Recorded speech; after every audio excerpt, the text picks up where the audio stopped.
everyone, I'm Lynn with Psychic Focus at psychicfocus.blogspot.com, and today's topic is the prophecy of George Washington. I found this really interesting because I had never heard of it before, so I'm really appreciative to the person that compiled this and sent this question through to me. So I'll go ahead and read the question. It says, what's your take on the prophecy of George Washington? I heard about it before, but it was only recently I remembered about it and looked it up. He talks about an angel visited him and granting him 3 visions. They were the 3 great wars, the three great wars the United States would fight on their own soil. The first was a Revolutionary War. Then he goes on to describe the Civil War before it happened. The third was a great and horrible war where most of America burns and is invaded by a dark red cloud composed of soldiers from all around the world. The entire world falls to this dark empire and only America has any resistance left. America receives aid in the final hour when the glowing celestial ghosts or angels come out of the sky to fight alongside us and save the world. So I thought that was really interesting. I had not heard of this. I definitely wanted to take a look at it to see what I got to come through. So, I mean, all in all, I do see these visions as being quite profound, very prophetic. He most definitely outlined the revolution and also the Civil War. And the real question is what's to happen now, because there's the third one out there that we haven't quite seen. So is it on the horizon or not?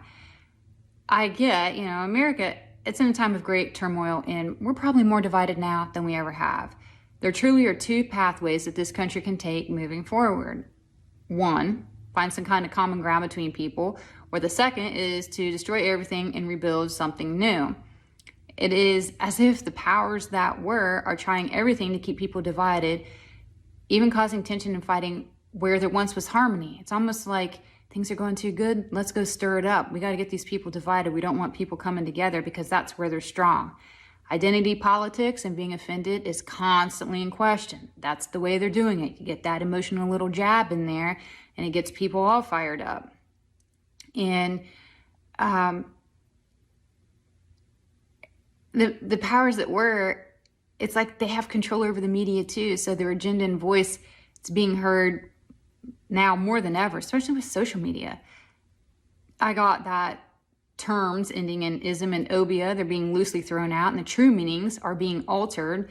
They are so far away from what the original definition is, but that's, you don't like what someone says, so you put a label on them, right? That seems like the current motive right now, the current pathway. The powers that were, they want to destroy what America stood for as they know it, because that's the last hurdle for them to get their ultimate control, also their biggest threats. What do? You destroy your opponent. Will they succeed? That's the real question.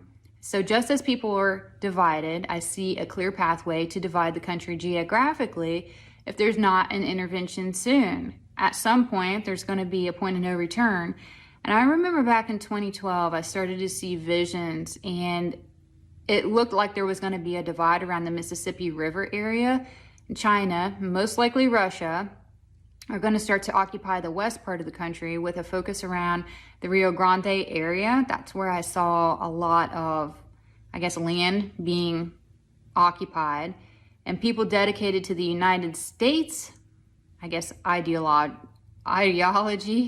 they're going to slowly move east. In certain states like Texas and Colorado, they fight to stay aligned with the east because that's where a lot of their, ideals resonated. The Mississippi region kind of has a neutral vibe to it. So the more radical areas are the east and west, the middle being kind of neutral. I get the prophecy of George Washington. What he saw was an alignment with a pathway that's emerging. And, can it be changed right now? And I got that, yes, it can, but we have to come together and we have to stop this fighting. We just have to. Society in general needs to quit looking for reasons to be offended. Don't allow the media to tell you how to think. Question everything and look at really the true motives behind most actions. Stand up, even when sometimes it doesn't feel like the popular thing to do. Because I got the other people, they want to stand up too, but they feel so alone. So, united we stand, divided we fall. That is so true and so applicable to what is going on right now. And that was really all I had for this reading. Curious if you've ever heard of this prophecy, what your thoughts are on it. Please Don't forget to like my video, subscribe, share my channel. All those great things helps me out a lot. Again, I'm Lynn with Psychic Focus at psychicfocus.blogspot.com. Thanks. Bye.